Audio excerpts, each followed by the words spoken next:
बोल भारत माता की, बोल डीएनटी समाज, घुमंतु समाज, बोल महाराणा प्रताप की। आज इन सापरा की धरती पर घुमंतु विमुक्त जातियों के समस्त आप इस कॉलोनी के अंदर मेरे भाई वकील साहब जिनका 3 दिन पहले मेरे से जब बात हुई, जब इन्होंने कहा भाई साहब कितना भी व्यस्ततम है आप, मगर इस व्यस्ततम के अंदर अपने को सापरा गाड़ियालवार बस्ती में अपने को चलना पड़ेगा और वहां घासा समाज के लोग भी हैं, बागरिया समाज के लोग भी हैं, कालबेलिया समाज के लोग भी हैं और सभी डीएनटी वर्गों के, डीएनटी समाज के सभी लोग वहां निवास करते हैं। उन लोगों की इच्छा है कि हम लोग उनके पास जाएं, उनसे बात सुने और उनके दिल की क्या बात है वो एक बार हम बात करें। तो हमारा पूरे राजस्थान भर में अगले 6 महीनों से राजस्थान की सरकार के खिलाफ बहिष्कार आंदोलन चल रहा है। बहिष्कार आंदोलन ये एक बाइकआउट आंदोलन है। बाइकआउट आंदोलन का मतलब ये होता है कि राज्य सरकार की जो भी योजनाएं होती है, चाहे भारत में बैठी हुई सरकार, चाहे राज्य में जयपुर में बैठी हुई सरकार, ये सरकार डीएनटी घुमंतु विमुक्त जातियों के लिए वावा लूटने के लिए कागजों के अंदर ऑर्डर तो करती है। इतने लोगों को मकान देंगे, इतने लोगों को पक्की छत देंगे, इतने लोगों के रोड बनाएंगे, सरकार बजट की बात तो करती है, मगर वो सारा काम कागजों के अंदर ही करती है। इस कारण हमने कहा कि इस देश की सरकारें और इस देश का जो लोकतंत्र है वो हमारे समाज के खिलाफ है। इस कारण हमने सरकार की सारी योजना का जो कागज थे, जो ऑर्डर थे, उन ऑर्डरों की हमने होली जलाई। जब इस देश के अंदर अंग्रेजों का सरकार था, अंग्रेजों का जब राज था, तब महात्मा गांधी ने जब इस देश के अंदर उस अंग्रेजों को भगाओ का जो नारा दिया कि अंग्रेज भारत छोड़ो, तब अंग्रेजों के जितने भी काले कानून के जो कागजात थे उनको भी महात्मा गांधी जी ने इतने बड़े विरोध के अंदर होली जलाई थी। तो हम लोगों ने भी यह तय किया कि इस देश में सन 1947 में देश आजाद हो गया, मगर देश आजादी के बाद भी आज भी हमारा समाज आजाद नहीं है। हमारे पूर्वजों ने, चाहे गाड़ियालवार समाज के लोग हो, चाहे बंजारा समाज के लोग हो, चाहे नाथ समाज के लोग हो और भी हमारे घुमंतु डीएनटी समाज के बागरिया, नाइक, भोपा, हमारे कालबेलिया, जोगी, सपेरा, जो इन तरह की 52-53 जो जातियां हैं, जो विभिन्न जगहों पे नहीं, केवल राजस्थान में नहीं, पूरे भारत में 15% लोग निवास करते हैं। 15% लोग पूरे भारत में निवास करते हैं। जितनी भी कच्ची बस्तियां उसमें डीएनटी समाज के लोग रहते हैं। जितने भी फुटपाथ है उसमें हमारे लोगों के डेरे मिलते हैं। कोई बड़ी ब्रिज है उसके नीचे भी हमारे लोग आपको डेरे अपने ही मिलते हैं। या रेलवे स्टेशन के बाहर भी कोई भीख मांगता है, या कोई डेरा डाल के बैठा है, या अर्ध कपड़ों के अंदर बैठा है, या मेले कपड़ों में जो बच्चे बहुत सारे मेले कपड़ों में इधर उधर जो भीख मांग रहे हैं, वही कहीं कहीं हमारे अति पिछड़ा समाज और डीएनटी समाज के लोग हैं। जब इस देश की सारी संस्थाएं, चाहे रेन के आयोग हो, चाहे ईदात आयोग हो, ये कहता है कि इस भारत में 15% लोग हैं और इनकी हालात बहुत खराब है। आज भी ये जातियां खुले आसमान में रह रही है, आज भी ये जातियां कच्चे झोपड़ों में रह रही है, आज भी ये जातियां टेंट के नीचे अपना जीवन व्यापन कर रही है और इनकी महिलाएं, इनके बच्चे आए दिन किसी एक्सीडेंट में डेथ हो रही है। क्या हमारी बहु बेटियों की खुलेआम इज्जत लूटी जा रही है? या कई बड़े जो कानून जो हो रहे हैं वो हमारे लोगों के खिलाफ होते हैं। तो इन देश की सरकारों ने, जो अंदर बैठी दिल्ली में बैठी सरकारों में, चाहे जयपुर में बैठी सरकारों को, इनके जो डीएनटी आयोग के जितने भी हमारे जो आयोग बने हैं, उन्होंने रिपोर्ट पेश की कि साहब इन जातियों के लिए कोई नीति बनाना चाहिए, इन जातियों को स्थायीकरण के लिए बात करना चाहिए, इन जातियों को कहीं कहीं इनके परिवार का 2 टाइम की रोटी, स्थायी कपड़ा, स्थायी पक्की छत और शुद्ध पीने का पानी, लाइट की व्यवस्था, रोड की व्यवस्था, और इन लोगों के लिए सरकार को अलग से कोई कानून बनाना चाहिए। मगर मैं अभी इस मीटिंग में आया सापरा के अंदर, एक भाई ने आते ही बोला, उनको आपने बुलाया कि भाई क्या प्रॉब्लम है, तो इन्होंने कहा और तो है जो है, पर हमारे शमशान घाट की सबसे बड़ी मोटी प्रॉब्लम है। बुलाओ भाई, देखो कितना इस आजाद देश के अंदर आदमी इतने नर्वस हो गए कि चाहे घर की जमीन तो मिले ना मिले, पर जब हमारे घर में कोई हमारा पूर्वज कोई शांत हो जाएगा तो उसका दाग संस्कार कहां करेंगे। अब इस देश में इस प्रकार की चिंताएं चल रही है।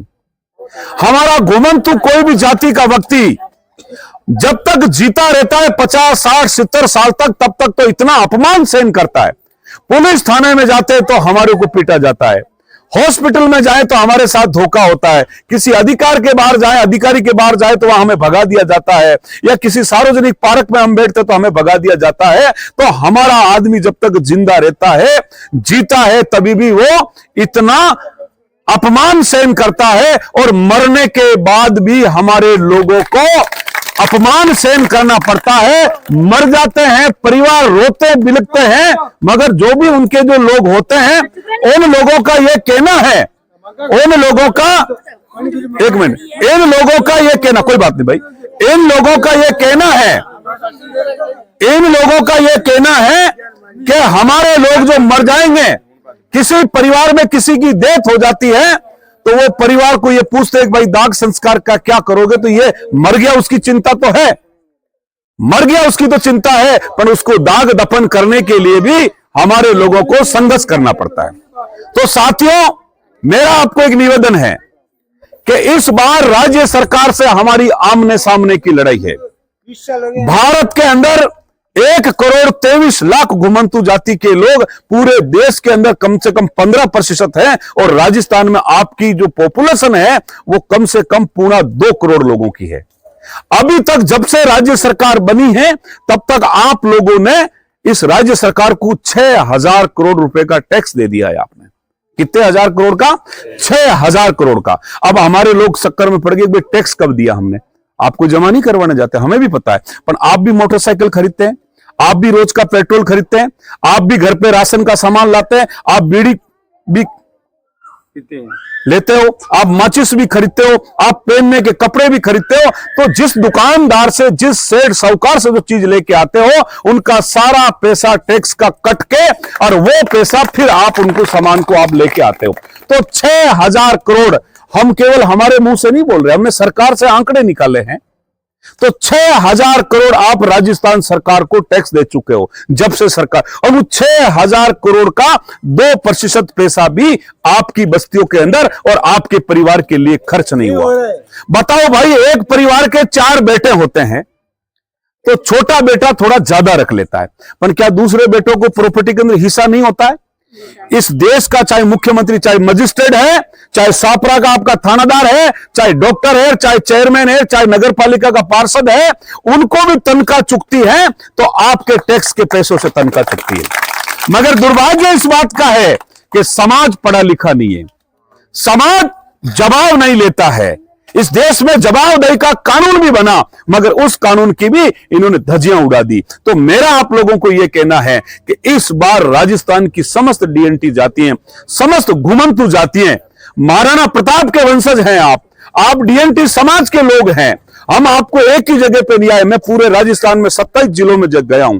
प्रत्येक गांव में, प्रत्येक ढाणी में, प्रत्येक डेरा, प्रत्येक तंबू में हम अपने लोगों के साथ ही रहे हैं, अपने लोगों के साथ ही हम रुक के हमारे लोगों की पूरी विचारधाराएं देखी है कि आज भी हमारे लोगों को 2 टाइम की रोटी भी सुकन की नहीं मिल रही है, 2 जोड़ी कपड़े भी हमारे लोगों के पास नहीं है, हमारे लोगों का मुर्दा मर जाते हैं, उनको दफनाने की जमीन नहीं है, और कहीं पे भी खुदा न खास्ता आपके भला होना, कालू फौजी जी का भला होना, जितने भी तुम्हारे गाड़िया समाज के बहुत बड़े माधु सिंह जी से लगाकर आपके जितने भी बड़े नेता है, उनका भला होना, जो आपके महाराणा प्रताप के नाम से जो महाराणा प्रताप जो योजना बनी है, नवजीवन जो योजना बनी है, इसमें कहीं न कहीं लोहार समाज को 50 गज का पट्टा देने का प्रावधान तो हुआ। बताओ, 50 गज के अंदर एक लैट्रिन बाथरूम नहीं बनता है। इन सरकार को डूब के मर जाना चाहिए, जिन लोगों ने पॉलिसी बनाई उनको डूब के मर जाना चाहिए कि बच्चे कनी के नंगा क्या तो नहाएगा और क्या निचोड़ेगा। तो इस सरकार ने हमारे को ऐसा लॉलीपॉप दे रखा कि भाई 50 गज का पट्टा दे दिया, अब उसके अंदर भी नंबर वहां का वैसे डाल दिया, वहां का वैसे डाल दिया, और वार्ड के अंदर तो सारे साफ सफाई करने वाले होते हैं। और जहां हमारी घुमंतु बस्ती, मैं सापरा की बात नहीं कर रहा हूं, यहां पे भी आपके कोई साफ सफाई वाला नहीं होगा। और जयपुर के अंदर भी घुमंतु जातियों को फ्लाइट बना के दिए छोटे छोटे, वहां पे भी कचरों के ढेर लगे पड़े। तो एक्चुअली इस देश की सरकारें और इन देश के नेता और इन देश की जितने भी प्रशासन है, वो हम लोगों को इंसान नहीं समझते हैं, हमें जानवर से भी बदतर जानवर से भी छोटे वाली श्रेणी के अंदर हमारे लोगों को वो समझते हैं, क्योंकि हमारे लोग जागरूक नहीं है। हमारे लोग ब्रिटिश हुकूमत से तो लड़े, हमारे लोग अंग्रेजों से तो लड़े। आज आपका इतिहास उठा के देखो, महाराणा प्रताप के आप वंशज हो। जब इस देश में मुगला राज करने की कोशिश कर रहे थे तो आपने महाराणा प्रताप का साथ दिया। भाई आपको तो सब प्रकार की मान्यता मिल जानी चाहिए। आप लोगों ने तो महाराणा प्रताप जी के लिए आप लोगों ने, दुनिया ने समझौता कर लिया राजा महाराजों से, और जो देते ब्रिटिश हुकूमत से, अंग्रेजों से बहुत राजा महाराजा ने समझौता करा दिया, मगर अपनी समाज डीएनटी समाज और विशेष तौर से गाड़िया लुहार समाज ने किसी से समझौता नहीं किया। मगर उन समाज को आज दिन तक अपने स्थायी पट्टे के लिए, स्थायी घर के लिए और स्थायी अपने मूलभूत व्यवस्था के लिए आज भी उस समाज को एक भीख मांगने की स्थिति में खड़ा कर दिया। क्यों? कि हम स्वाभिमान लोग हैं, हमारे खून के अंदर दगा नहीं है, हम दगाबाज लोग नहीं। जब ब्रिटिश हुकूमत से जब लड़ाई चल रही थी, हमारे बाप दादा उस ब्रिटिश हुकूमत को, अंग्रेज गोरा लोगों को चने चबा रहे थे, और जो लोग राज अभी कर रहे हैं वो उस टाइम अंग्रेजों के तलवे चाट रहे थे। मगर दुर्भाग्य इस बात का है कि हमारा इतिहास नहीं दोहराया गया। आज गुरेला युद्ध की जब बात आती है तो सबसे पहले डीएनटी घुमंतु जातियों के लोगों ने, चाहे भले हमारे बंजारा समाज के लोग हो, चाहे हमारे गाड़िया लुहार समाज के लोग हो, चाहे हमारे आसम के नाथ समाज के लोग हो, ऐसे लोगों ने डटकर मुकाबला किया और गुरेला युद्ध खेला और अंग्रेज जैसे लोगों को चना चबा दिया। तो साथियों, मेरा आप लोगों को यह निवेदन है कि हम अभी कोई चुनाव की वोट की बात नहीं करना है, हमें कोई आपका यहां का नेता नहीं बनना है, हमें आपसे कुछ लेना देना नहीं, आपकी मर्जी उसको वोट देना। हम तो आपको यह कहने आए हैं कि डीएनटी समाज, आज भारत देश आजाद को 75 साल हो गए, उसके बाद भी हमारे लोगों का स्थायीकरण नहीं हो रहा है। सरकारें हमारे लिए पॉलिसी नहीं बना रही। हम चाहते हैं कि घुमंतु जातियों को 10% आरक्षण मिले। हम ये चाहते हैं कि सरकार जहां हमारे लोग बैठे हैं वहीं हमारे लोगों को शहरी क्षेत्र में 100 गज का पट्टा दे। यह हमारी मांग है। हमारे को 50 गज का पट्टा नहीं चाहिए, हमारे को 100 गज का पट्टा चाहिए। हमने यह भी कहा है कि ग्रामीण क्षेत्र में 300 गज का पट्टा चाहिए। हमने यह कहा हम पशुपालक लोग हैं, हमारे को 300 गज का पट्टा हमारे पशुओं के लिए भी अलग से चाहिए। हमने यह कहा कि हमारी समाज में शिक्षा का बड़ा अभाव है, तो हमने यह कहा कि शिक्षा के लिए आपको 10% पैसा हमारी डीएनटी समाज के लिए हॉस्टलों में और छात्रावासों में सरकार की पॉलिसी हो, अलग से पैसा खर्च हो, प्रत्येक जिला लेवल पर और प्रत्येक तहसील लेवल पर घुमंतु आवासीय हॉस्टल बने, जहां बच्चों की रहने की, खाने की, पीने की सारी व्यवस्था वही के अंदर हो, तब जाके इस समाज में शिक्षा की क्रांति आएगा। हमने यह भी कहा है कि पूरे राजस्थान में जहां जहां हमारे घुमंतु जातियों के जो टॉप क्लास जो बच्चे पढ़ रहे हैं, ऐसे बच्चों को चिन्हित करके एक साल में 1000 बच्चों को विदेश पढ़ने के लिए भेजे और उनका पूरा खर्चा राज्य सरकार उठाए। यह भी हमने सरकार से मांग की है।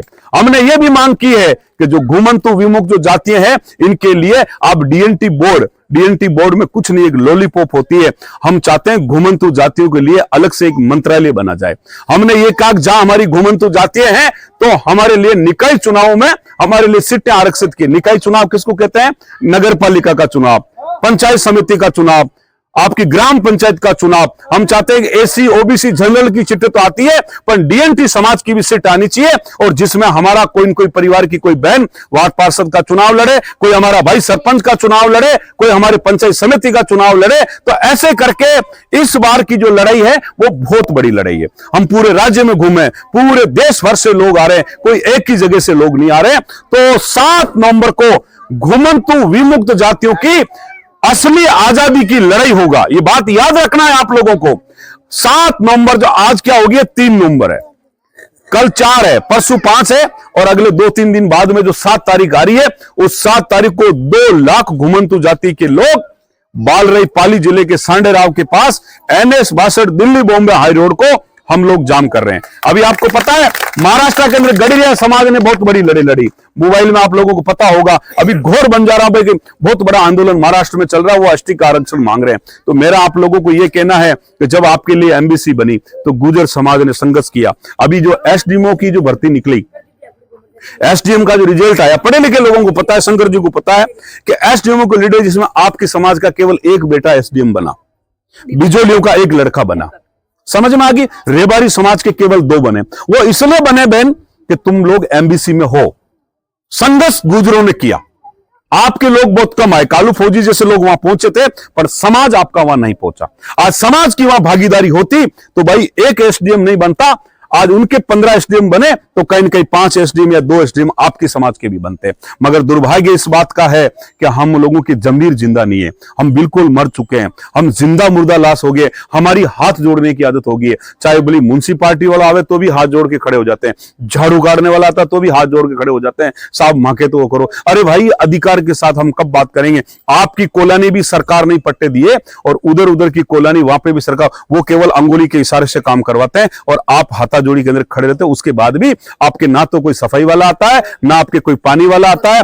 आप गेहूं के लिए भी आप कतार लगा के खड़े रहते हो, और कुछ लोगों को तो जिनको गेहूं की जरूरत नहीं, उनके घर पे कट्टे के कट्टे गेहूं चले जाते हैं। तो साथियों, बात यह है कि आप लोगों को इस देश में खौफ पैदा करना पड़ेगा, आपको संघर्ष करना पड़ेगा, आपको लड़ना पड़ेगा, आपको आगे आना पड़ेगा। और जब इस देश आजादी के बाद भी आप लोग अपने संघर्ष और अपने हक और अपने अधिकारों के लिए आप आगे नहीं आओगे तो फिर कब आओगे?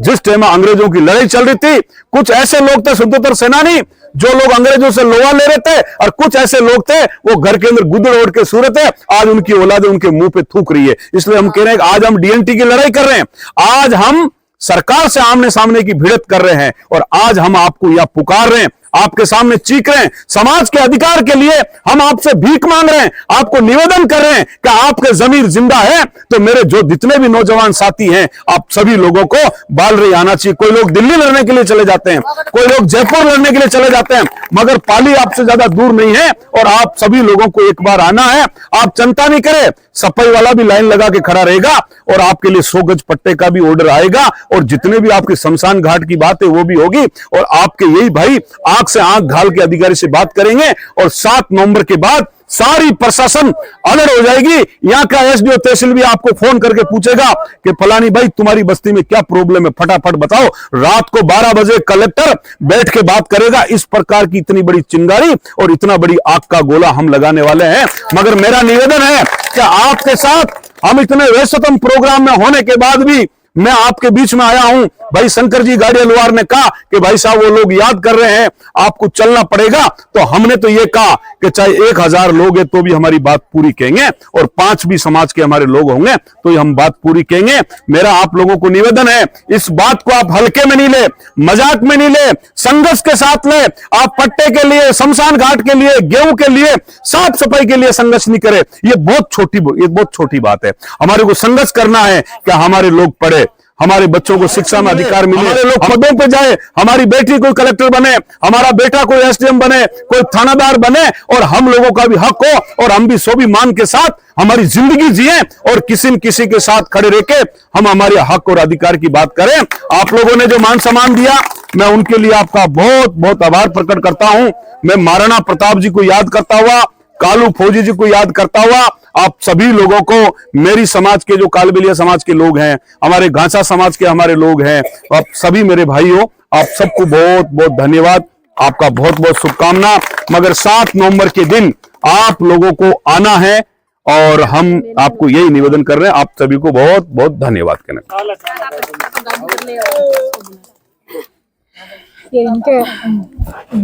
वहाँ नंबर उसमें स्कैन कर लो, वो जो अपना ग्रुप है ना, इनके नंबर स्कैन कर लो। अभी हमने ये